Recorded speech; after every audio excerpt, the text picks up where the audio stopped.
الحمد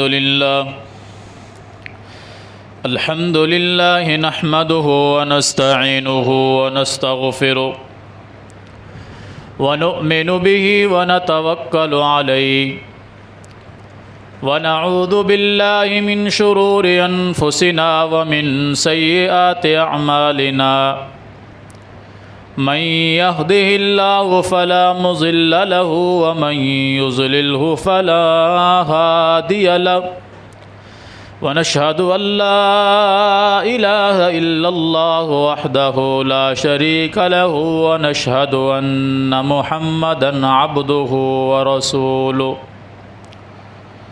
أرسله الله بالحق بشيرا ونذيرا وداعيا إلى الله بإذنه وسراجا منيرا أما بعد فأعوذ بالله السميع العليم من الشيطان الرجيم بسم الله الرحمن الرحيم وقضى ربك ألا تعبدوا إلا إياه وبالوالدين إحسانا إما يبلغن عندك الكبر أحدهما أو كلاهما فلا تقل لهما أف ولا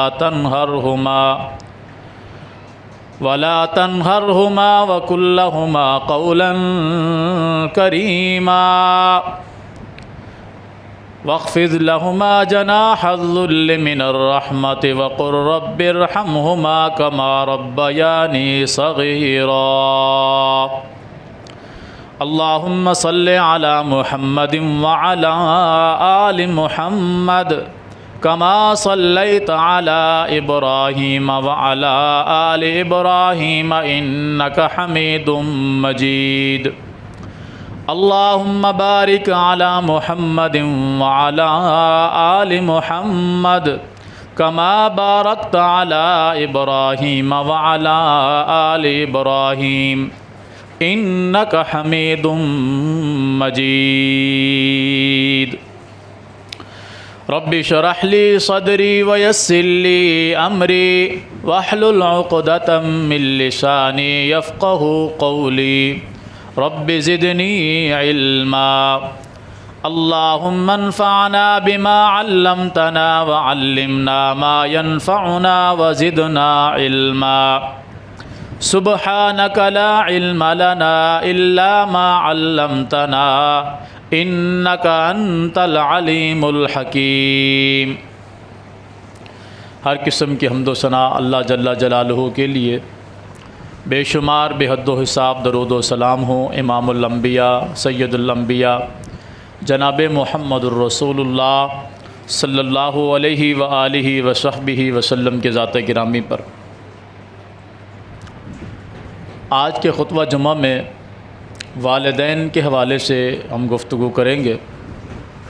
والدین میں سے والدہ کا ذکر آج کی نشست میں ہوگا، اور اللہ نے زندگی دی تو آئندہ آنے والے جمعہ میں والد کے حوالے سے گفتگو ہوگی۔ ماں ایک ایسا عظیم الشان رشتہ ہے کہ جس قدر بھی قربانیوں کا ذکر کیا جائے، پیار اور محبت کا ذکر کیا جائے، اتنا ہی کم ہے۔ اللہ رب العالمین نے انسان کو پیدا کیا، اشرف المخلوقات بنایا، وہ اپنے بندوں سے اتنی محبت کرتا ہے کہ اس کی کوئی حد نہیں ہے، اس کی محبت کی کوئی حد نہیں ہے۔ اور پھر رسول صلی اللہ علیہ وسلم ہیں جو اپنی امت سے پیار کرتے ہیں۔ اس قدر پیار کیا رسول صلی اللہ علیہ وسلم نے، بلکہ ہر رسول نے اپنی امت سے اس قدر پیار کیا کہ انہیں یہ گوارا ہی نہیں تھا کہ ان کا کوئی امتی جہنم میں چلا جائے۔ اور پھر والدین ہیں کہ جو اپنی اولاد کے لیے اتنے فکر مند ہوتے ہیں، ان کی خیر خواہی کرنے والے ہوتے ہیں کہ وہ دن ہو یا رات اپنا سب کچھ اپنی اولاد پر نشاور کر دیتے ہیں۔ باپ کا تذکرہ انشاءاللہ اگلے جمعہ میں ہوگا۔ ماں انسان کو پیدا کرتی ہے، اس کی پیدائش کے مراحل بہت ہی کٹھن اور تکلیف دہ ہوتے ہیں۔ اللہ نے قرآن کریم میں فرمایا کہ وَوَصَّيْنَا الْإِنسَانَ بِوَالِدَيْهِ، ہم نے انسان کو اس بات کی وصیت کی کہ تو اپنے والدین کے ساتھ حسن سلوک سے پیش آ۔ حَمَلَتْهُ أُمُّهُ كُرْهًا وَوَضَعَتْهُ كُرْهًا، اس کی ماں نے اس کو جنا تکلیف در تکلیف برداشت کر کے، بڑی مشقت، بڑی تکلیف، بڑے درد سے گزر کر اس نے اس کو جنا، اور پھر صرف پیدا کر کے اس کو چھوڑ نہیں دیا، پھینک نہیں دیا۔ وَحَمْلُهُ وَفِصَالُهُ 30 شهرًا، ایک عرصے تک اس نے اس کو اپنے پیٹ میں رکھا اور پھر اس کو جنا، تو پھر اس کو مسلسل دودھ پلاتی رہی یہاں تک کہ اس کے حمل اور اس کی دودھ کی مدت 30 مہینے مکمل ہو گئی۔ پھر جب انسان یہ بلوغت سے بچپن سے آگے بڑھا، بالغ ہوا، بلوغت سے آگے بڑھا یہاں تک کہ یہ 40 سال کا ہو گیا۔ وَحَمْلُهُ وَفِصَالُهُ 30 شهرًا، یہ 30 مہینے کے بعد اس کی ماں نے اس کا دودھ چھڑایا، حمل اور دودھ کی مدت سمیت۔ پھر یہ بڑا ہوتا گیا حتیٰ اذا بلغ اشدہ وبلغ 40 سنہ، یہ جوانی کو پہنچا، پھر جوانی کے بعد یہ 40 سال کی عمر تک پہنچ گیا۔ گویا کہ اب یہ بالکل ایک بہادر انسان، نڈر انسان، طاقتور انسان، ذہین ترین انسان بن چکا۔ تو اس نے پھر کہا قال رب اوزعنی ان اشکر نعمتک التی انعمت علی وعلی والدی، پھر یہ بچہ جو کل تک بچہ تھا آج یہ جوان ہوا، اس عمر کو پہنچا، اب یہ اپنے رب سے دعا کر رہا ہے کہ اے اللہ مجھے طاقت عطا فرما، میں تیری ان نعمتوں پر شکر ادا کر سکوں جو تو نے مجھ پر کی اور میری والدین پر کی۔ وَأَنْ أَعْمَلَ صَالِحًا تَرْضَاهُ، اور مجھے یہ طاقت بھی عطا فرما کہ میں ہمیشہ نیک عمل کرتا رہوں تاکہ اس سے تو راضی ہو جائے۔ وَأَصْلِحْ لِي فِي ذُرِّيَّتِي، اور پھر جو تو مجھے اولاد عطا فرمائے، میں اپنے والدین کی اولاد ہوں، میں ان کے لیے دعا کر رہا ہوں اور اپنے لیے دعا کر رہا ہوں، اور پھر اپنی آنے والی اولاد کے لیے دعا کر رہا ہوں کہ جو تو مجھے اولاد عطا فرمائے یا جو تم مجھے اولاد عطا فرما چکا ہے ان کی بھی اصلاح فرما، اور مجھے یہ طاقت اور توفیق دے کہ میں تیری طرف رجوع کر سکوں اور تیرے ساتھ اپنے تعلق کو مضبوط کر سکوں، اور میں تیرا فرما بردار بننا چاہتا ہوں۔ اللہ نے اس آیت مبارکہ میں بچے کو پیدا کرتے وقت عورت کو جو تکلیف محسوس ہوتی ہے اس کا تذکرہ کیا، اور ایک جگہ پر فرمایا وَوَصَّيْنَا الْإِنسَانَ بِوَالِدَيْهِ، ہم نے والدین کو وصیت کی کہ ہم نے انسان کو وصیت کی کہ تو اپنے والدین کے ساتھ حسن سلوک سے پیش آ۔ حَمَلَتْهُ أُمُّهُ وَهْنًا عَلَى وَهْنٍ، اس کی ماں نے اس کو تکلیف در تکلیف، ایک جگہ پر فرمایا کُرْهًا وَوَضَعَتْهُ كُرْهًا، ایک جگہ پر فرمایا وَهْنًا عَلَى وَهْنٍ، مشقت پر مشقت اٹھاتے ہوئے اس نے اس کو پیدا کیا۔ ان دونوں جگہوں پر اللہ نے والدہ کا ذکر کیا، اور جس تکلیف سے ماں گزرتی ہے اس کا اندازہ صرف ماں ہی لگا سکتی ہے، اور جو انسان یہ چاہتا ہے کہ وہ دنیا کے اندر کامیاب ہو جائے، آخرت کے اندر سرخرو ہو جائے، اسے چاہیے وہ اپنی ماں کی فرما برداری کرے۔ جو انسان اپنے ماں باپ کے ساتھ حسن سلوک سے پیش آتا ہے اللہ نے اس کے لیے بڑے مقام و مرتبے رکھے ہیں۔ میں نے سورہ بنی اسرائیل کی آیت مبارکہ خطبے میں تلاوت کی جس میں اللہ رب العالمین فرماتا ہے وَقَضَىٰ رَبُّكَ أَلَّا تَعْبُدُوا إِلَّا إِيَّاهُ، تمہارے رب نے اس بات کا فیصلہ کر دیا ہے کہ تم اللہ کے علاوہ کسی کی عبادت نہیں کرو گے۔ وَبِالْوَالِدَيْنِ إِحْسَانًا، اور اس بات کا بھی اللہ نے فیصلہ کر دیا ہے کہ تم اپنے والدین کے ساتھ حسن سلوک سے پیش آؤ گے۔ اما یبلغن عندک الکبر، تو بڑا ہو جائے، جوان ہو جائے، جوانی کی چوکھٹ پر تیرے قدم ہوں، اور اس وقت تیرے ماں باپ بوڑھے ہو جائیں۔ تو بچہ تھا، وہ جوان تھے، اب تو جوان ہو گیا، وہ بوڑھے ہو گئے، وہ دونوں اس وقت موجود ہوں یا دونوں میں سے کوئی ایک بھی موجود ہو، دونوں موجود ہیں تو دونوں کی خدمت کرنی ہے، اور کسی کے ساتھ برا سلوک نہیں پیش آنا، برے سلوک سے کسی کے ساتھ بدتمیزی نہیں کرنی، نہ والدہ کے ساتھ نہ والد کے ساتھ۔ کہ تو بچپن میں جو کچھ کرتا رہا، تو نے جتنی شرارتیں کیں، کمیاں کوتاہیاں کیں، غلطیاں کیں، انہوں نے ہر وقت ممکن کوشش کی تیری اصلاح کرنے کی، تجھ سے درگزر کرنے کی، بڑے تو نے نقصانات کیے، انہوں نے بڑے صبر و تحمل سے انہیں برداشت کیا، تیری ہر طرح سے تربیت اور تعلیم دینے کی تجھے کوشش کی۔ آج وہ اس حالت پہ پہنچ چکے ہیں کہ وہ بوڑھے ہو چکے ہیں اور تم طاقتور ہو چکے ہو، جوان ہو چکے ہو۔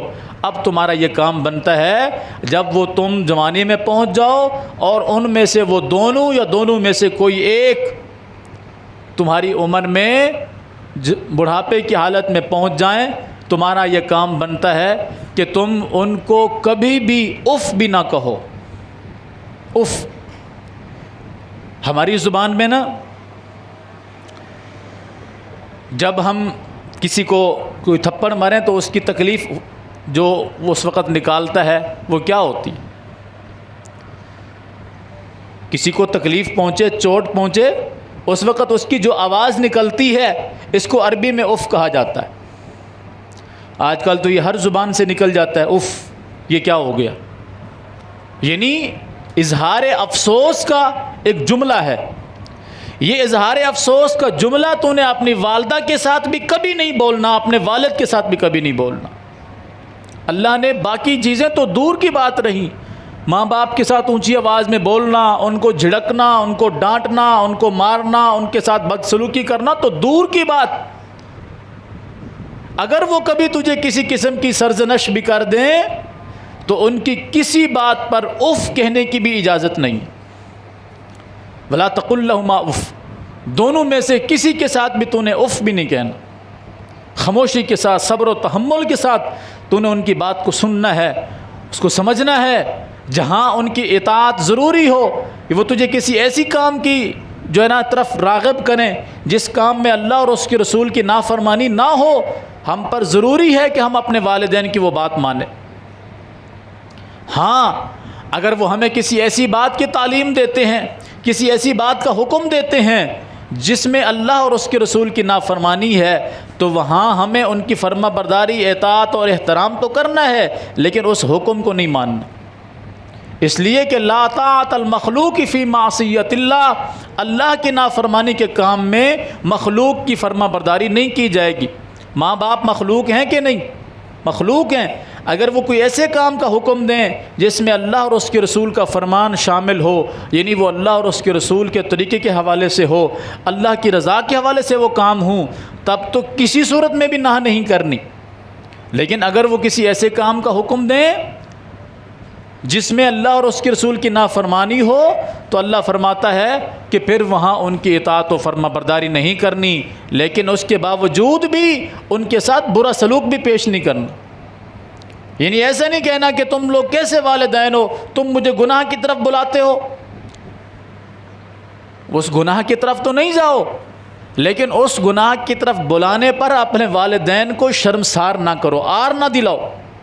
ممکن ہے انہوں نے جہالت کی بنا پر ایسا کہا ہو، انہیں اس بات کا علم نہ ہو، یا ممکن ہے وہ تمہیں آزمانا چاہتے ہوں، یا ممکن ہے وہ اللہ کے دشمن بھی ہوں، لیکن پھر بھی تم نے ان کے ساتھ برا سلوک نہیں کرنا۔ اس کی اعلیٰ مثال دیکھیں قرآن کریم کے اندر سورہ مریم میں اللہ رب العالمین نے ابراہیم علیہ السلام کا ذکر فرمایا کہ ابراہیم علیہ السلام کے والد نے اپنے ہاتھوں سے بت تراشے، اپنے ہاتھوں سے معبود بنائے، خدا بنائے، اور پھر اپنے بیٹے ابراہیم سے کہا جاؤ انہیں بازاروں میں بیچ کر آؤ۔ تو وہ کہنے لگے ابا جی یہ کیسے آپ اپنے معبود بناتے ہیں، جو نہ سن سکتے ہیں، نہ دیکھ سکتے ہیں، نہ بول سکتے ہیں، نہ کھانے پینے کی طاقت رکھتے ہیں۔ تو باپ نے کہا اچھا تو میرے معبودوں کو جھٹلاتا ہے، ان کی تکذیب کرتا ہے، ان کی نافرمانی کرتا ہے، میں تجھے پتھر مار مار کے رجم کر دوں گا، قتل کر دوں گا، یا پھر مجھے چھوڑ کے چلا جا، میری آنکھوں سے دور ہو جا۔ ابراہیم علیہ السلام نے کیا فرمایا؟ اے ابا جی، میں اللہ سے ڈرتا ہوں کہ کہیں ایسا نہ ہو کہ اللہ کا دشمن شیطان آپ کو بہکا کر اللہ کی نافرمانی میں آگے لے جائے۔ اور یاد رکھیے ابا جان، شیطان کا وار بڑا سخت ہے، وہ بڑا سخت دشمن ہے انسان کا۔ مجھے میرے رب نے علم عطا فرمایا ہے اور میں آپ کو دعوت دیتا ہوں، یہ نہیں کہ حکم دیتا ہوں، میں آپ کو دعوت دیتا ہوں اس دین کی جس دین کو اللہ نے مجھے عطا فرمایا، آپ اس دین پر آ جائیے، صرف اللہ کی عبادت کرنے والے بن جائیے، شیطان کی عبادت سے، ان کے بتوں کی عبادت سے بچ جائیے، اللہ کے عذاب سے بچ جائیے۔ باپ نے کہا تو حد سے بڑھتا جا رہا ہے، یا تو مجھے چھوڑ دے اور یہاں سے چلا جا، اور اگر تو نہیں جاتا تو تجھے میں پتھر مار مار کے رجم کر دوں گا۔ تو کہا ٹھیک ہے ابا جان، میں جاتا ہوں، لیکن میں ہمیشہ آپ کے لیے دعا کرتا رہوں گا جب تک میرا رب مجھے اجازت دے گا۔ تو اگر والدین کافر ہوں، غیر مسلم ہوں، مشرک ہوں، اور اللہ نے کسی کو ہدایت عطا فرمائی ہو، اسلام کی، ایمان کی دولت سے نوازا ہو، اس کے والدین غیر مسلم بھی ہوں، تب بھی اسے چاہیے کہ وہ والدین کے ساتھ بدسلوکی نہ کرے، والدین کے ساتھ نافرمانی نہ کرے۔ قرآن کا یہ واقعہ، سیدنا ابراہیم علیہ السلام اور ان کے والد کا واقعہ، یہ بتا رہا ہے کہ ماں باپ کسی حالت میں بھی ہوں، کسی مذہب سے بھی تعلق رکھتے ہوں، ان کے ساتھ بدسلوکی نہیں کریں۔ اس کی ایک بہترین مثال دیکھیں، سیدنا ابو ہریرہ رضی اللہ تعالی عنہ، ان کی والدہ مشرک ہیں، اور وہ ہمیشہ اپنی والدہ کو دعوت دیتے ہیں کہ امی جان آپ اسلام قبول کر لیجئے، محمد الرسول اللہ صلی اللہ علیہ وسلم پر ایمان لائیے۔ اور والدہ آگے سے کچھ ایسے جملے کہہ دیتی ہے کہ جو رسول اللہ صلی اللہ علیہ وسلم کی شان میں اچھے نہیں ہوتے۔ ابو ہریرہ رضی اللہ تعالیٰ عنہ کو وہ جملے ناگوار گزرتے، بڑا عرصہ سمجھاتے رہے، بالآخر ایک دن والدہ نے کچھ ایسی باتیں کہہ دیں جو ابو ہریرہ رضی اللہ تعالیٰ عنہ سے گوارا نہ ہوئیں۔ فوراً اٹھے اور رسول اللہ صلی اللہ علیہ وسلم کی خدمت میں حاضر ہوئے، رو رہے تھے۔ رسول اللہ صلی اللہ علیہ وسلم نے پوچھا ابو ہریرہ کیا ہوا؟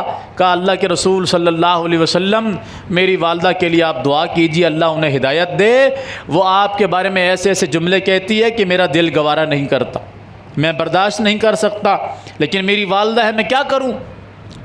آپ صلی اللہ علیہ وسلم نے دعا فرمائی، اللہم اہد ام ابی ہریرہ، اے اللہ ابو ہریرہ کی والدہ کو ہدایت عطا فرما۔ ابو ہریرہ رضی اللہ تعالیٰ عنہ کہتے ہیں رسول اللہ صلی اللہ علیہ وسلم نے یہ دعا فرمائی اور میں فوراً گھر کی طرف دوڑا۔ میں گھر کی طرف گیا، میں نے دیکھا میرے گھر کا دروازہ بند ہے، میں نے دروازہ کھٹکھٹایا تو مجھے اندر سے پانی گرنے کی آواز محسوس ہوئی، یعنی ایسے محسوس ہو رہا تھا جیسے کوئی غسل خانے میں نہا رہا ہو، پانی جسم پہ ڈالے اور پانی نیچے زمین پہ گر رہا ہو، مجھے اس طرح کی آواز محسوس ہوئی۔ میری والدہ نے کہا ابو ہریرہ ٹھہرو کچھ دیر، میں ٹھہرا، میری والدہ نے غسل کیا، کرتا پہنا، اوڑھنی اوڑھی اور پھر آ کر کنڈی کھولی، اور جیسے ہی میں اپنی والدہ کے سامنے گیا، سب سے پہلے میری والدہ نے کہا اے ابو ہریرہ اشہد ان لا الہ الا اللہ وحدہ لا شریک لہ واشہد ان محمدًا عبدہ ورسولہ، ابو ہریرہ میں گواہی دیتی ہوں اللہ کے علاوہ کوئی معبود برحق نہیں، وہ اکیلا ہے، اس کا کوئی شریک نہیں، میں گواہی دیتی ہوں محمد الرسول اللہ صلی اللہ علیہ وسلم اللہ کے بندے اور اس کے رسول ہے۔ ابو ہریرہ کہتے ہیں میں پھر واپس دوڑا رسول اللہ صلی اللہ علیہ وسلم کے پاس، کہا اللہ کے رسول صلی اللہ علیہ وسلم آپ خوش ہو جائیے، اور میں اب بھی رو رہا تھا، اور یہ اب کا رونا خوشی کا رونا تھا۔ میں نے رسول اللہ صلی اللہ علیہ وسلم سے فرمایا، عرض کی اللہ کے رسول آپ خوش ہو جائیے، اللہ نے میری والدہ کو ہدایت عطا فرما دی ہے، اب میں آپ سے گزارش کرتا ہوں اے اللہ کے رسول صلی اللہ علیہ وسلم میرے لیے اور میری والدہ کے لیے دعا کیجئے کہ ہم مسلمانوں سے محبت کرنے والے ہوں، اللہ ہمارے دلوں میں مسلمانوں کی محبت ڈال دے، اور اللہ تعالیٰ مسلمانوں کے دلوں میں ہماری محبت ڈال دے۔ رسول اللہ صلی اللہ علیہ وسلم نے پھر دعا کی، اے اللہ ابو ہریرہ اور اس کی ماں کی محبت مسلمانوں کے دلوں میں ڈال دے، اور اے اللہ ابو ہریرہ اور اس کی والدہ کے دل میں مسلمانوں کی محبت ڈال دے، ان کی محبت مسلمانوں کے دل میں اور مسلمانوں کی محبت ان کے دل میں ڈال دے۔ ابو ہریرہ رضی اللہ تعالیٰ عنہ بیان فرماتے ہیں، اللہ کی قسم میں ایک لمبا عرصہ رہا اور میں نے کسی ایسے مسلمان کو نہیں دیکھا جو مجھے جانتا ہو یا میری والدہ کو جانتا ہو اور وہ ہم سے محبت نہ کرتا ہو۔ والدین کسی مذہب سے بھی تعلق رکھتے ہیں، اولاد کے لیے کیا ہے کہ وہ ان کے ساتھ حسن سلوک سے پیش آئے، بدسلوکی نہ کرے، نافرمانی نہ کرے، ان کی کسی صورت میں ان کے ساتھ برا برتاؤ نہ کرے، کہ یہ ایک مومن کی شان ہے۔ رسول اللہ صلی اللہ علیہ وسلم نے ایک مرتبہ مجلس کے اندر بیٹھے ہوئے تھے، حضرت عمر رضی اللہ تعالیٰ عنہ کو آپ نے فرمایا، عمر ایک آدمی آئے گا، اس کا نام اویس ہے، اویس بن عامر اس کا نام ہے، مراد قبیلے کی شاخ قرن سے اس کا تعلق ہے، اگر وہ تمہیں کبھی مل جائے نا تو مجھ سے اپنے لیے دعا کروانا۔ اور یہ کون عمر ہیں رضی اللہ تعالی عنہ جن کے بارے میں رسول اللہ صلی اللہ علیہ وسلم نے فرمایا، اگر میرے بعد اللہ نے کسی کو نبی بنا کر بھیجنا ہوتا تو وہ عمر ہوتا۔ یہ وہ عمر ہیں کہ جن کے متعلق رسول اللہ صلی اللہ علیہ وسلم نے فرمایا، عمر کئی مرتبہ ایسا ہوا کہ جو تو مشورہ مجھے زمین پر دیتا ہے اللہ آسمان سے قرآن بنا کر نازل فرما دیتا ہے۔ یہ وہ عمر ہیں کہ جنہوں نے اسلام قبول کرنے کے بعد، اسلام کے اندر داخل ہونے کے بعد اسلام کو ان کے ذریعے اتنی طاقت ملی کہ اس سے پہلے طاقت اسلام کو اتنی زیادہ کبھی نہیں ملی تھی۔ یہ وہ عمر ہیں جو لاکھوں مربع کلومیٹر کے بادشاہ ہیں اور جو سواری پر سوار ہو کے جا رہے ہیں کیسر و کسریٰ کی طرف، اور باری مقرر کی اپنے غلام کے ساتھ کہ جب تک فلاں منزل تک پہنچیں گے میں سوار ہوں گا، وہاں سے آگے تک تم سوار ہونا۔ اس طرح سواری کرتے بانٹتے جا رہے ہیں، ایک سواری ہے، دو سوار ہیں، دونوں بیک وقت بھی سوار نہیں ہو رہے، یہاں تک کہ جب سامنے ان کے محلات نظر آئے تو غلام نے کہا، حضرت اب آپ سوار ہو جائیے، میں اپنی باری آپ کو ہبہ کرتا ہوں، میری باری میں بھی آپ سوار ہو جائیے۔ تو کہا نہیں، میں پیدل جاؤں گا۔ اور جب وہاں پہنچے تو کیسر و کسریٰ کے لوگوں نے کہا، یہ جو سواری پر سوار ہے یہ تمہارا امیر المومنین ہے؟ لوگوں نے کہا نہیں، جو نیچے پیدل چل رہا ہے جس نے اونٹ کی مہار کو تھاما ہوا ہے یہ ہمارے امیر المومنین ہے۔ کہا اس قدر انصاف کہ اپنے غلام کو سواری پہ بٹھایا ہوا ہے، خود پیدل چل رہے ہیں۔ واقعتاً ہم نے جو تورات اور انجیل میں نشانیاں پڑھی تھیں یہ اس کے اندر موجود ہیں، جن کے پاس ایسا خلیفہ موجود ہو وہ کبھی ناکام نہیں ہو سکتا۔ چابیاں لا کر عمر فاروق رضی اللہ تعالیٰ عنہ کے حوالے کر دیں۔ یہ عمر ہیں جن کو رسول اللہ صلی اللہ علیہ وسلم فرما رہے ہیں، عمر اگر تمہاری ملاقات اویس بن عامر سے ملاقات کبھی ہو جائے تو اس سے اپنے لیے بخشش کی دعا کرانا۔ وہ عمر جن کو اللہ کے رسول صلی اللہ علیہ وسلم کئی مرتبہ جنت کی بشارت دے چکے ہیں، انہیں فرما رہے ہیں کہ تو اویس سے اپنے لیے بخشش کی دعا کروانا۔ اویس کو یہ مقام و مرتبہ کہاں سے ملا؟ رسول اللہ صلی اللہ علیہ وسلم نے فرمایا، وہ بندہ اپنی والدہ کی خدمت کرتا ہے، اپنی والدہ کی خدمت کرنے کی وجہ سے وہ میرے پاس ملاقات کے لیے نہیں آ سکتا، اللہ نے اس کو یہ مقام دیا ہے، اگر تمہاری ملاقات ہو جائے تو اس سے دعا کروانا۔ رسول اللہ صلی اللہ علیہ وسلم کا زمانہ گزر گیا، آپ اس دنیا سے چلے گئے، ابو بکر صدیق رضی اللہ تعالیٰ عنہ کا زمانہ گزر گیا، پھر اسلام کے لیے کچھ لشکر آنے لگے۔ جب لشکر آئے اسلام کی مدد کرنے کے لیے تو آپ نے پوچھا کہ فلاں قبیلے سے بھی کوئی لشکر آیا ہے؟ تو بتایا کہ ہاں فلاں قبیلے سے لشکر آیا ہے اور فلاں فلاں شاخیں اس کے اندر شامل ہیں، اس قبیلے کی مختلف شاخیں اس لشکر کا حصہ ہیں جو اسلام کی مدد کے لیے آیا ہے۔ تو کہا اچھا یہ بتاؤ اس کے اندر اویس ہے؟ بتایا کہ ہاں اویس ہے۔ آپ اس کے پاس گئے اور جا کر فرمایا تم اویس بن عامر ہو؟ تو کہنے لگا جی میں اویس بن عامر ہوں۔ کہا تمہیں برس کی بیماری ہوئی تھی، کوہڑ پن کی بیماری ہوتی ہے نا، جسم جو ہے وہ سفید سفید دھبے پڑنا شروع ہو جاتے ہیں، اسے برس کی بیماری کہتے ہیں۔ کہا ہاں ہوئی تھی۔ کہا اب تم ٹھیک ہو گئے ہو، تمہارا جسم بالکل ٹھیک ہو گیا ہے؟ کہا ہاں ٹھیک ہو گیا ہے۔ کہا 1 درہم یا اس کے برابر کوئی نشان تمہارے جسم پر اب بھی باقی ہے؟ کہا اب بھی باقی ہے۔ کہا تم مراد قبیلے کی شاخ قرن سے تعلق رکھتے ہو؟ کہا ہاں اسی شاخ سے تعلق رکھتا ہوں۔ یہ ساری نشانیاں وہ ہیں جو رسول اللہ صلی اللہ علیہ وسلم نے حضرت عمر کو بتائی تھی، اور حضرت عمر کن کو بتا رہے ہیں؟ اویس بن عامر کو۔ کہا پھر میرے لیے دعا کرو، پھر میرے لیے دعا کرو۔ میں نے یہ تمہیں جتنی نشانیاں بتائی ہیں میرے رسول نے مجھے بتائی تھیں، اور میرے رسول نے مجھے کہا تھا عمر تم اویس سے دعا کروانا۔ اللہ اکبر کبیرہ۔ تمہاری والدہ زندہ ہے؟ کہا ہاں میری والدہ زندہ ہے۔ کہا پھر تم میرے لیے دعا کرو۔ یہ والدہ کی عزت اور اس کا احترام کرنے کی وجہ سے کہ میں والدہ کو اکیلا چھوڑ کر اگر اللہ کے رسول صلی اللہ علیہ وسلم سے ملنے جاتا ہوں تو میری والدہ کے پیچھے خدمت کون کرے گا؟ تو اس وجہ سے وہ ساری زندگی رسول اللہ صلی اللہ علیہ وسلم سے ملاقات کے لیے نہیں جا سکے، یعنی حضور کا زمانہ پایا ہے لیکن حضور سے ملاقات نہیں کر سکے۔ حضور کا زمانہ پایا، ملاقات نہیں کر سکے۔ دعا کرائی اور فرمایا کیا چاہتے ہو؟ کچھ مال و متاع کچھ؟ کہا کچھ بھی نہیں چاہیے۔ کہا کہاں جانا چاہتے ہو؟ کہا کوفہ کی طرف جانا چاہتا ہوں۔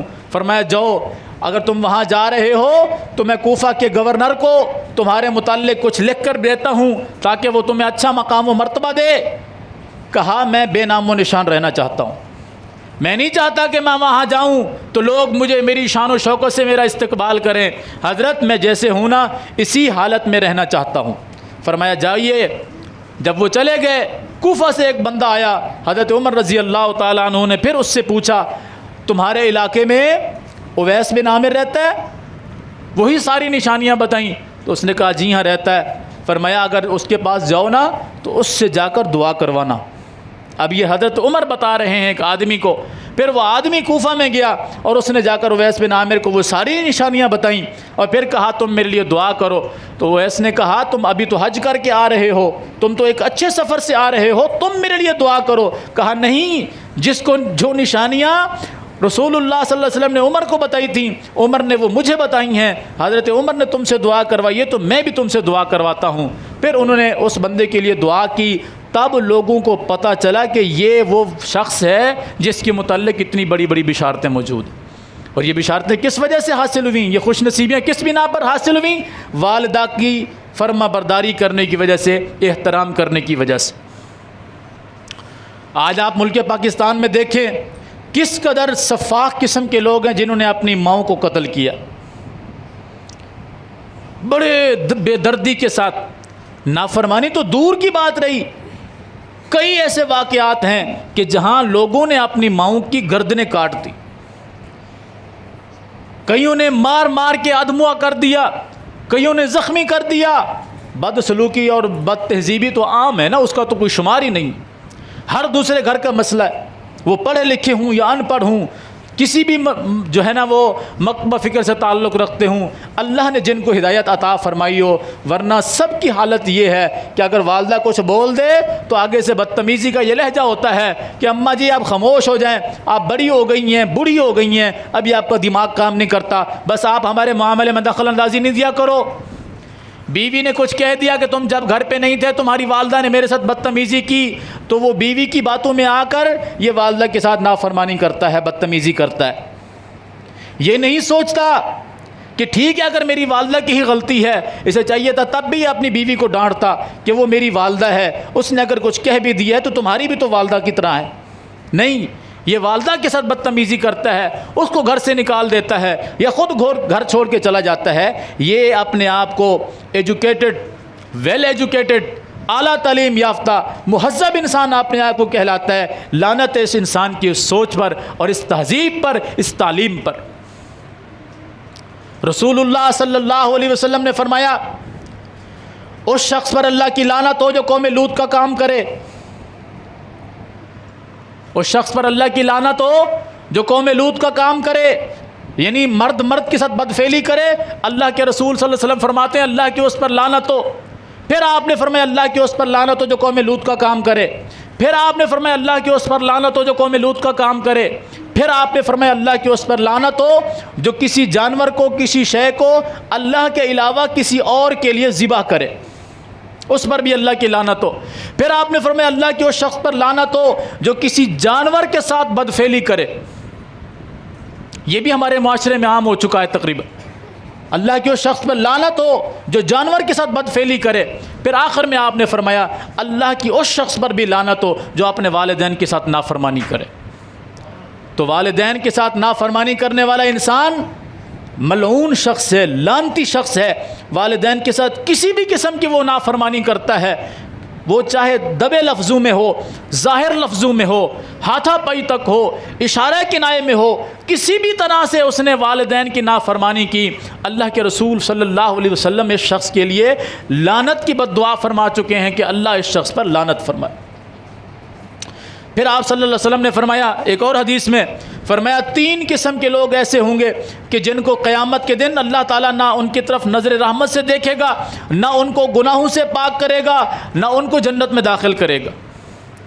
فرمایا اس میں سے سب سے پہلا شخص وہ ہے العاق للوالدین، والدین کا نافرمان، والدین کا نافرمان، وہ کسی بھی طرح سے والدین کی نافرمانی کرتا ہو، یہ وہ شخص ہے اتنا بد نصیب ہے کہ اللہ کی رحمت کی دور جنت کی خوشبو بھی اس انسان کو نہیں ملے گی، حالانکہ جنت کی خوشبو کئی کلومیٹر تک کی مسافت پر، ایک حدیث میں آتا ہے کہ 30 کلومیٹر کی مسافت پر جنت کی خوشبو آ رہی ہوگی، مگر اس بدبخت کو وہ بھی نہیں ملے گی۔ کیوں؟ یہ والدین کا نافرمان۔ اور پھر آپ صلی اللہ علیہ وسلم نے فرمایا لوگو یاد رکھو اللہ نے تم پر تمہاری ماؤں کی نافرمانی کرنا تم پر حرام کر دیا ہے، تم ان کے ساتھ حسن سلوک سے پیش آیا کرو، ان کے سامنے اونچی آواز میں نہیں بولا کرو۔ امام ابن سیرین محمد بن سیرین رحمہ اللہ علیہ ایک بہت بڑے امام گزرے ہیں، ان کے متعلق آتا ہے کہ وہ اپنی والدہ کے ساتھ اس قدر حسن سلوک سے پیش آتے تھے کہ ان کے ساتھ بات کرتے وقت اتنا آہستہ بولتے تھے کہ والدہ کے کانوں میں جیسے کوئی بندہ سرگوشی کر رہا ہو۔ محمد بن سیرین امام ابن سیرین کی بہن فاطمہ بنت سیرین کہتی ہیں میرے بھائی میری والدہ کے ساتھ جب گفتگو کرتے تو میری والدہ کو بعض دفعہ بار بار پوچھنا پڑتا محمد تم کیا کہہ رہے ہو، اس قدر آہستہ آواز میں بولتے، اور ہمارا اسپیکر تو اتنا لاؤڈ ہوتا ہے کہ 10واں گھر بھی ہماری بکواس کو سن رہا ہوتا ہے کہ یہ بندہ اپنی والدہ کے ساتھ بات کر رہا ہے، والد کے ساتھ بدتمیزی کر رہا ہوتا ہے، اس کی گریبان کو پکڑے ہوئے ہوتا ہے تم کون ہوتے ہو میرے دوستوں کے سامنے مجھے ذلیل کرنے والے، ماں کو کہہ رہا ہوتا ہے تم میری بیوی کے ساتھ بدتمیزی کرنے کی جرت کیسے رکھتی ہو، باپ کو کہہ رہا ہوتا ہے تمہیں کیسے جرت ہوئی میرے مال میں سے پیسے لینے کی، حصہ لینے کی، ماں باپ کے ساتھ بدسلوکی کر رہا ہوتا ہے یہ انسان، یہ کائنات کا بدترین انسان۔ میں نے رمضان المبارک کے اندر ایک حدیث آپ کو سنائی تھی صحیح بخاری کے حوالے سے، رسول اللہ صلی اللہ علیہ وسلم نے فرمایا جب میں ممبر پہ چڑھنے لگا تو آپ صلی اللہ علیہ وسلم نے ممبر پہ چڑھتے وقت آمین کہا، پھر آمین کہا، پھر آمین کہا، پھر آپ سے پوچھا گیا تو آپ نے فرمایا جب میں ممبر پہ چڑھنے لگا تو مجھے جبرائیل امین نے کہا اللہ کے رسول صلی اللہ علیہ وسلم جس کی زندگی میں رمضان کا مہینہ آئے وہ اس کو ایسے ہی گزار دے حتیٰ کہ وہ سستیوں کے اندر رہے اور جہنم میں داخل ہو جائے، جنت میں جانے کا سامان اکٹھا نہ کرے، اللہ اس کو اپنی رحمت سے دور کر دے۔ جبرائیل کہہ رہے ہیں اللہ اس کو اپنی رحمت سے دور کر دے، میں نے کہا آمین، یہ بندہ اللہ کی رحمت سے دور ہو جائے۔ پھر جبرائیل نے مجھے کہا اللہ کے رسول صلی اللہ علیہ وسلم جس کے والدین موجود ہوں، جس نے اپنے والدین کو اپنی زندگی میں پایا ہو اور اس نے ان کی فرما برداری کر کے ان کا احترام کر کے ان کی عزت کر کے جنت کو حاصل نہ کیا ہو، مرے اور وہ جہنم میں داخل ہو رہا ہو، تو میں جبرائیل اس کے لیے بد دعا کرتا ہوں اللہ اس کو اپنی رحمت سے دور کر دے۔ رسول اللہ صلی اللہ علیہ وسلم نے فرمایا آمین، یہ بندہ واقعتاً اللہ کی رحمت سے دور ہونا چاہیے۔ اور پھر فرمایا جبرائیل نے اللہ کے رسول جس بندے کے سامنے آپ کا ذکر کیا جائے، آپ کا نام نامی اس میں گرامی آئے، وہ آپ کا نام سن کر آپ پر درود نہ پڑے اور مرے جہنم میں داخل ہو رہا ہو، میں کہتا ہوں وہ اللہ کی رحمت سے دور ہو جائے۔ رسول اللہ صلی اللہ علیہ وسلم نے فرمایا آمین، وہ واقعتاً اللہ کی رحمت سے دور ہو جائے۔ اس حدیث کے اندر بھی جبرائیل کی بد دعا ہے اس شخص کے لیے جو اپنے والدین کے ساتھ نافرمانی کرتا ہے، نافرمانی۔ اور میں نے قرآن کریم کی سورہ بنی اسرائیل کی آیت تلاوت کی ہے، وَلَا تَقُلْ لَهُمَا اُف، اف کا جملہ بھی ماں باپ کے سامنے نہیں کہنا۔ تکلیف پہنچتی ہے نا جو ہم پہلی آواز نکالتے ہیں، کراہنے کی، درد کی، تکلیف کی، اف، یہ تکلیف ہوتی ہے۔ ماں باپ اگر کچھ مار دیں، کوئی ڈانٹ ڈپٹ کر دیں تو یہ جملہ بھی اپنے منہ سے نکالنا انسان کے لیے حرام ہے۔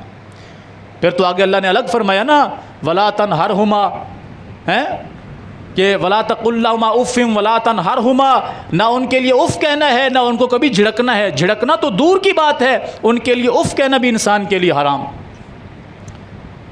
وَقُلْ لَهُمَا قَوْلًا كَرِيمًا، جب کبھی ماں باپ سے بات کرنا چاہو تو اچھے لہجے میں، میٹھے لہجے میں، دھیمے لہجے میں، کہ ایسا نہ ہو کہ تمہاری زبان کی کرختی انہیں کچھ کہنے سے خاموش کر دے۔ بعض دفعہ ایسا ہوتا ہے نا کہ ماں باپ اپنے بچے کو کچھ فرمائش کرنا چاہ رہے ہوتے ہیں کہ بیٹا یہ چیز میرے لیتے ہوئے آنا، وہ ابھی اپنے بیٹے سے بات کرنا چاہ رہے ہوتے ہیں کہ بیٹا آگے سے ایسی بکواس کرتا ہے کہ ماں باپ اپنی خواہشات کو، اپنے الفاظ کو دبا لیتے ہیں۔ وہ کہتے ہیں چلیں ٹھیک ہے بیٹا، اللہ تمہارا بھلا کرے۔ وہ پھر بھی یہی کہتے ہیں اللہ تمہارا بھلا کرے۔ وہ یہ نہیں کہتے کہ بیٹا تم یہ کیسے لہجے میں بات کر رہے ہو۔ یاد رکھیے گا، ماں باپ بچوں کے چھوٹے ہوتے ہوئے بھی بچوں کے لیے فکر مند ہوتے ہیں۔ بچے بڑے ہو جائیں ماں باپ تب بھی فکر مند ہوتے ہیں۔ چھوٹے ہوتے ہیں تو ان کو پتہ ہوتا ہے کہ بچے نادان ہیں، انہوں نے کچھ الٹا سیدھا کہہ بھی دیا ہے تو کیا ہو گیا۔ بڑے ہو جاتے ہیں تو اب ماں باپ بات کرتے ہوئے ڈرتے ہیں کہ کہیں ایسا نہ ہو ہماری کوئی بات ہماری اولاد کو بری لگے اور ہماری اولاد ہمارے ساتھ ناراض ہو جائے۔ جائے کہ چاہیے تو یہ تھا انسان کو کہ انسان ہر وقت یہ فکر مند رہتا کہ میں کوئی ایسا جملہ نہ کہہ دوں، کوئی ایسی بات نہ کہہ دوں کہ میری والدہ مجھ سے ناراض ہو جائیں، میرے والد مجھ سے ناراض ہو جائیں۔ نہیں، الٹا ماں باپ اس سے ڈر رہے ہوتے ہیں، خوف زدہ ہوتے ہیں کہ کہیں ایسا نہ ہو کہ ہماری اولاد ہم سے ناراض ہو جائے۔ بہت ساری باتیں ہیں واللہ باخدا، آپ اس پر کئی گھنٹے تک کلام کر سکتے ہیں، ماں کی شان کے حوالے سے، ماں باپ کی عظمت اور احترام کے حوالے سے۔ بس جتنا بیان کیا ہے، اللہ سے دعا ہے اللہ تعالیٰ مجھے بھی اور آپ کو بھی اپنے والدین کے ساتھ حسن سلوک سے پیش آنے کی توفیق دے۔ اگر اس دنیا سے چلے گئے ہیں تو ہمیشہ ان کے لیے دعا کیا کیجئے، ہمیشہ ان کے لیے بخشش اور رحمت کی دعا کیا کیجئے، ہمیشہ ان کو اپنی دعاؤں میں یاد رکھیے۔ آپ سے جو کچھ ممکن ہو سکتا ہے اپنے والدین کے لیے صدقہ کرتے رہا کیجئے کہ اللہ تعالیٰ ان کے درجات کو بلند فرمائے، ان کے لیے آسانیاں پیدا فرمائے۔ اور اگر وہ زندہ ہیں تو یقین جانیں یہ آپ کے لیے جنت بھی ہیں اور جہنم بھی ہیں۔ خدمت کر لیں گے تو جنت میں جائیں گے، نافرمانی کریں گے تو یہ جہنم کے دروازے۔ انہی امام ابن سیرین کے حوالے سے آتا ہے، ان کی والدہ فوت ہو گئیں، والدین تھے ان میں سے والدہ فوت ہو گئیں تو دھاڑے مار مار کے رو رہے تھے۔ لوگوں نے پوچھا امام صاحب آپ تو لوگوں کو رونے سے منع کرتے ہیں، چیخ و پکار سے منع کرتے ہیں، آج آپ رو رہے ہیں؟ تو کہا ہاں میرے لیے جنت کے 2 دروازے اللہ نے کھولے ہوئے تھے، ان میں سے ایک بند ہو گیا ہے۔ میری والدہ فوت ہو گئی ہیں، میرے لیے جنت کا ایک دروازہ بند ہو گیا ہے، تو میں اس لیے رو رہا ہوں۔ کیوں نہ روں کہ جس کی جنت کا دروازہ بند ہو چکا ہو۔ وہ کہ جنہوں نے کبھی بھی اپنی والدہ کے ساتھ اونچے لہجے میں بات نہیں کی، وہ اپنی والدہ کے فوت ہونے پہ رو رہا ہے۔ اور ہماری حالت دیکھیں، ہم میں سے ہر بندہ اپنے گریبان میں جھانک کر دیکھے کہ میں نے اپنی والدہ کے ساتھ، اپنے والد کے ساتھ کیسا رویہ رکھا ہوا ہے، میں ان کے ساتھ کیسے پیش آتا ہوں، میں ان کے ساتھ کیسے گفتگو کرتا ہوں، کون کون سے جملے میں ان کے لیے ادا کرتا ہوں۔ یہ ہم میں سے ہر بندے کو سوچنا چاہیے۔ اللہ تعالی ہمیں ہدایت دے، سمجھ دے، ہمارے والدین کا سایہ ہم پر سلامت رکھے۔ اگر وہ ہدایت یافتہ نہیں ہیں، راہ راست سے بھٹکے ہوئے ہیں، اللہ ان کو ہدایت نصیب فرمائے۔ جس طرح ابو ہریرہ رضی اللہ تعالیٰ عنہ نے رسول اللہ صلی اللہ علیہ وسلم سے دعا کرائی، آپ بھی اپنے والدین کے لیے دعا کیا کیجیے۔ اگر وہ راہ راست پر نہیں ہے، ان کے راہ راست پر آنے کے لیے ان کے لیے دعا کیا کیجیے۔ اگر وہ راہ راست پر ہیں تو پھر اپنے لیے دعا کیجئے کہ اللہ ہمیں بھی راہ راست پہ چلنے کی توفیق دے کہ ہم کبھی بھی اپنے والدین کے ساتھ نافرمانی نہ کریں، بدسلوکی نہ کریں۔ اقول قولی ھذا واستغفر اللہ لی ولکم ولسائر المسلمین۔